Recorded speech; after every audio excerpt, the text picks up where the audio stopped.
Hello' বন্ধু বান্ধৱীসকল, স্বাগতম জনাইছোঁ আছাম জিকে ইউটিউব চেনেললৈ।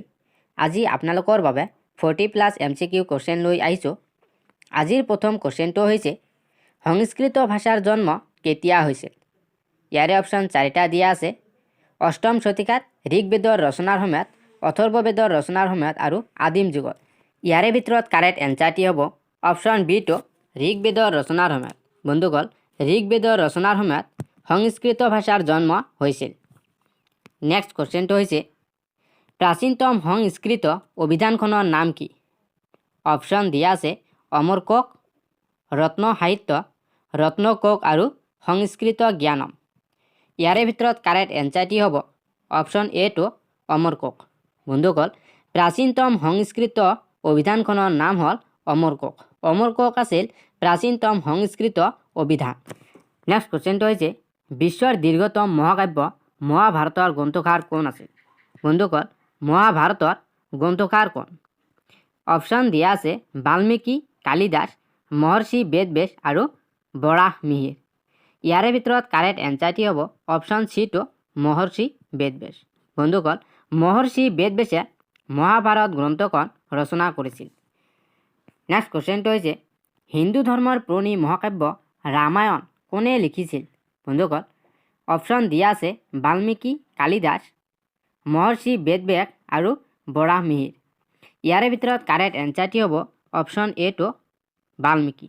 বন্ধুসকল, বাল্মীকিয়ে হিন্দু ধৰ্মৰ পুৰণি মহাকাব্য ৰামায়ণখন ৰচনা কৰিছিল। ৰামায়ণখন ৰচনা কৰিছিল বাল্মীকিয়ে। নেক্সট কুৱেশ্যনটো হৈছে, কোন চনত হিন্দী ভাষাক ভাৰতৰ ৰাষ্ট্ৰভাষা বুলি ঘোষণা কৰা হয়? বন্ধুসকল, হিন্দী ভাষা কেতিয়া ভাৰতৰ ৰাষ্ট্ৰভাষা বুলি ঘোষণা কৰা হয়? অপশ্যন 4টা দিয়া আছে। ইয়াৰে ভিতৰত কাৰেক্ট এনচাৰটি হ'ব অপশ্যন ডিটো, 1945 চনৰ 14 ছেপ্টেম্বৰ। বন্ধুসকল, 1945 চনৰ 14 ছেপ্টেম্বৰত হিন্দী ভাষাক ভাৰতৰ ৰাষ্ট্ৰভাষা বুলি ঘোষণা কৰা হয়। নেক্সট কুৱেশ্যনটো হৈছে, কাক ভাৰতৰ শ্বেক্সপিয়াৰ বুলি কোৱা হয়? বন্ধুসকল, ভাৰতৰ শ্বেক্সপিয়াৰ বুলি কাক কোৱা হয়? অপশ্যন 4টা দিয়া আছে। বদায়িনী, ৰবীন্দ্ৰনাথ ঠাকুৰ, মহম্মদ ইকবাল আৰু মহাকবি কালিদাস। ইয়াৰে ভিতৰত কাৰেক্ট এনচাৰটি হ'ব অপশ্যন ডিটো, মহাকবি কালিদাস। বন্ধুসকল, ভাৰতৰ শ্বেক্সপিয়াৰ বুলি মহাকবি কালিদাসক কোৱা হয়। নেক্সট কুৱেশ্যনটো হৈছে, বন্দে মাতৰম গীতটি কোনখন বাংলা উপন্যাসত আছে? অপশ্যন 4টা দিয়া আছে। আনন্দমঠ, বৃক্ষ, দুৰ্গেশ নন্দিনী আৰু চোখেৰ বালি। ইয়াৰে ভিতৰত কাৰেক্ট এনচাৰটি হ'ব অপশ্যন এটো, আনন্দমঠ। বন্ধুসকল, বন্দে মাতৰম গীতটি আনন্দমঠ উপন্যাসৰ পৰা লোৱা হৈছে। আৰু যদি সোধে বন্দে মাতৰম গীতটি কোনে ৰচনা কৰিছে, তেনেহ'লে হ'ব বংকিম চন্দ্ৰ চেটাৰ্জী। নেক্সট কুৱেশ্যনটো হৈছে, ৰামচৰিত মানস গ্ৰন্থখন কোনে ৰচনা কৰিছিল? অপশ্যন দিয়া আছে ৰবীন্দ্ৰনাথ ঠাকুৰ, গোলাম মুস্তাফা, কালিদাস আৰু তুলসীদাস। ইয়াৰে ভিতৰত কাৰেক্ট এনচাৰটি হ'ব অপশ্যন ডিটো, তুলসীদাস। বন্ধুসকল, ৰামচৰিত মানস গ্ৰন্থখন ৰচনা কৰিছিল তুলসীদাস। তুলসীদাসে ৰামচৰিত মানস গ্ৰন্থখন ৰচনা কৰিছিল। নেক্সট কুৱেশ্যনটো হৈছে, 1912 চনত ৰবীন্দ্ৰনাথৰ কোনখন কাব্যগ্ৰন্থ লণ্ডনৰ ৰেল ষ্টেচনত হেৰাইছিল? অপশ্যন 4টা দিয়া আছে। ইয়াৰে ভিতৰত কাৰেক্ট এনচাৰটি হ'ব অপশ্যন এটো, গীতাঞ্জলিৰ ইংৰাজী পাণ্ডুলিপি। বন্ধুসকল, গীতাঞ্জলিৰ ইংৰাজী পাণ্ডুলিপিখন 1912 চনত ৰবীন্দ্ৰনাথ ঠাকুৰে লণ্ডনৰ ৰেল ষ্টেচনত হেৰাইছিল। নেক্সট কুৱেশ্যনটো হৈছে, কামায়নী গ্ৰন্থখন কাৰ? অপশ্যন 4টা দিয়া আছে। আৰ্যভট্ট, জয়শংকৰ প্ৰসাদ, ঈশ্বৰ চন্দ্ৰ বিদ্যাসাগৰ আৰু মুন্সী প্ৰেমচান্দ। ইয়াৰে ভিতৰত কাৰেক্ট এনচাৰটি হ'ব অপশ্যন বিটো, জয়শংকৰ প্ৰসাদ। বন্ধুসকল, কামায়নী গ্ৰন্থখন ৰচনা কৰিছিল জয়শংকৰ প্ৰসাদে। নেক্সট কুৱেশ্যনটো হৈছে, ভাৰতৰ সৰ্বাধিক প্ৰচাৰিত দৈনিক বাতৰি কাকতখনৰ নাম কি? বন্ধুসকল, ভাৰতৰ সৰ্বাধিক প্ৰচাৰিত দৈনিক বাতৰি কাকতখনৰ নাম কি? অপশ্যন 4টা দিয়া আছে। ইয়াৰে ভিতৰত কাৰেক্ট এনচাৰটি হ'ব অপশ্যন এটো, টাইমছ অফ ইণ্ডিয়া। বন্ধুসকল, টাইমছ অফ ইণ্ডিয়া হ'ল ভাৰতৰ সৰ্বাধিক প্ৰচাৰিত দৈনিক বাতৰি কাকত। নেক্সট কুৱেশ্যনটো হৈছে, ভাৰতৰ কোনখন বাতৰি কাকত সৰ্বাধিক ভাষাত প্ৰকাশিত হয়? অপশ্যন 4টা দিয়া আছে। ইয়াৰে ভিতৰত কাৰেক্ট এনচাৰটি হ'ব অপশ্যন বিটো এমপ্লয়মেণ্ট নিউজ। বন্ধুসকল, ভাৰতৰ সৰ্বাধিক ভাষাত প্ৰকাশিত হোৱা বাতৰি কাকতখনৰ নাম হ'ল এমপ্লয়মেণ্ট নিউজ। এমপ্লয়মেণ্ট নিউজ হ'ল ভাৰতৰ সৰ্বাধিক ভাষাত প্ৰকাশিত হোৱা বাতৰি কাকত। নেক্সট কুৱেশ্যনটো হৈছে মহাত্মা গান্ধী সম্পাদকৰ দায়িত্বত থকা কাকতখনৰ নাম কি? অপশ্যন দিয়া আছে হৰিজন, হিন্দুস্তান সমাচাৰ, ইণ্ডিপেণ্ডেন্স আৰু আজাদী। ইয়াৰে ভিতৰত কাৰেক্ট এনচাৰটি হ'ব অপশ্যন এটো হৰিজন। বন্ধুসকল, মহাত্মা গান্ধী সম্পাদকৰ দায়িত্বত থকা কাকতখনৰ নাম হ'ল হৰিজন। নেক্সট কুৱেশ্যনটো হৈছে সংস্কৃত সাহিত্যৰ প্ৰথম বৈয়াকৰণিকজন কোন আছিল? অপশ্যন দিয়া আছে পাণিনি, আৰ্যভট্ট, বাণভট্ট আৰু চাণক্য। ইয়াৰে ভিতৰত কাৰেক্ট এনচাৰটি হ'ব অপশ্যন এটো পাণিনি। বন্ধুসকল, সংস্কৃত সাহিত্যৰ প্ৰথম বৈয়াকৰণিকজন হ'ল পাণিনি। নেক্সট কুৱেশ্যনটো হৈছে হৰ্ষচৰিত আৰু কাদম্বৰী পুথি দুখন কোনে লিখে? অপশ্যন দিয়া আছে পাণিনি, আৰ্যভট্ট, বাণভট্ট আৰু চাণক্য। এই চাৰিটাৰ ভিতৰত কাৰেক্ট এনচাৰটি হ'ব অপশ্যন চিটো বাণভট্ট। বন্ধুসকল, হৰ্ষচৰিত আৰু কাদম্বৰী পুথি দুখন বাণভট্টই ৰচনা কৰিছিল। নেক্সট কুৱেশ্যনটো হৈছে মৃচ্ছকটিকম নাটকখন কাৰ ৰচনা? অপশ্যন চাৰিটা দিয়া আছে বৰাহমিহিৰ, শূদ্ৰক, আকবৰ আৰু বাণভট্ট। ইয়াৰে ভিতৰত কাৰেক্ট এনচাৰটি হ'ব অপশ্যন বিটো শূদ্ৰক। বন্ধুসকল, মৃচ্ছকটিকম নাটকখন শূদ্ৰকে ৰচনা কৰিছিল। নেক্সট কুৱেশ্যনটো হৈছে বাংলা সাহিত্যৰ মহাকাব্য মেঘনাদ বধ কাৰ ৰচনা? বন্ধুসকল, মেঘনাদ বধখন কোনে ৰচনা কৰিছিল? অপশ্যন দিয়া আছে মাইকেল মধুসূদন দত্ত, ৰবীন্দ্ৰনাথ ঠাকুৰ, ৰাজাধিৰাজ ততিনী আৰু হৰিদাস সেন।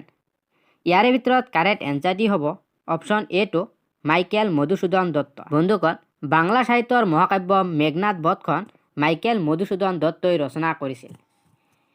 নেক্সট কুৱেশ্যনটো হৈছে আধুনিক মৰাঠী কবিতাৰ জনক কোন? অপশ্যন চাৰিটা দিয়া আছে। ইয়াৰে ভিতৰত কাৰেক্ট এনচাৰটি হ'ব অপশ্যন বিটো কেশৱচুত। বন্ধুসকল, আধুনিক মৰাঠী কবিতাৰ জনক হ'ল কেশৱচুত।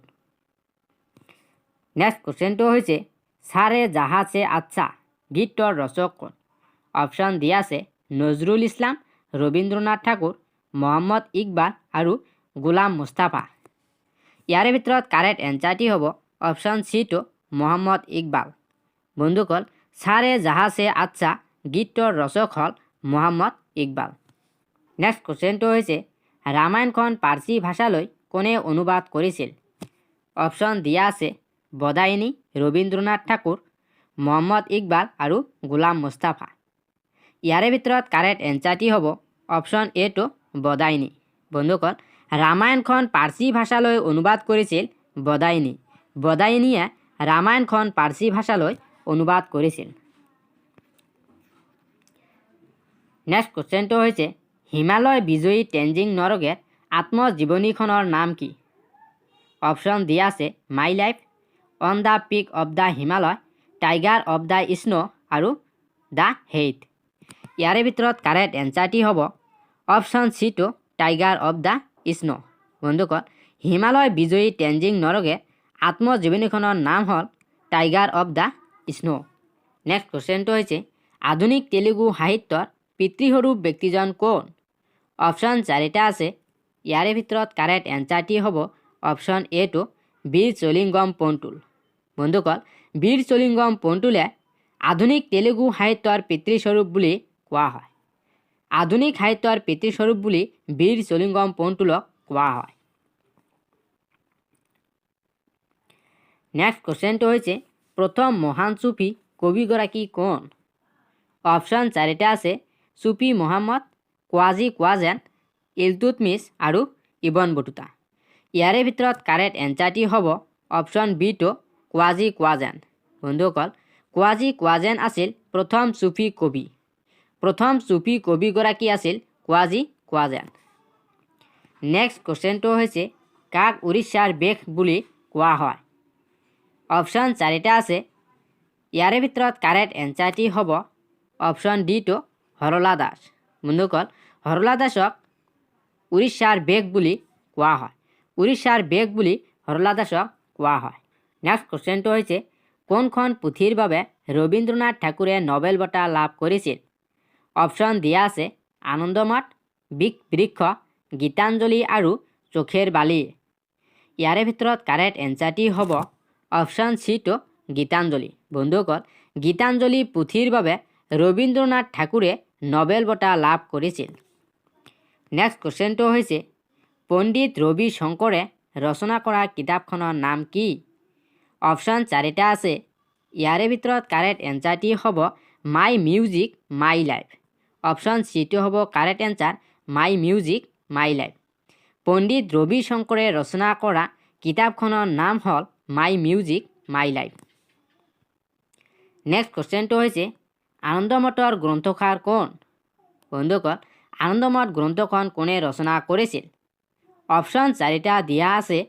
ইয়াৰে ভিতৰত কাৰেক্ট এনচাৰটি হ'ব অপশ্যন চিটো মহম্মদ ইকবাল। বন্ধুসকল, মহম্মদ ইকবালে আনন্দমঠ গ্ৰন্থখন ৰচনা কৰিছিল। নেক্সট কুৱেশ্যনটো হৈছে উইংছ অফ ফায়াৰ আৰু ইগনাইটেড মাইণ্ডছ গ্ৰন্থ দুখন কাৰ? অপশ্যন 4টা আছে। ইয়াৰে ভিতৰত কাৰেক্ট এনচাৰটি হ'ব অপশ্যন এটো APJ আব্দুল কালাম আজাদৰ।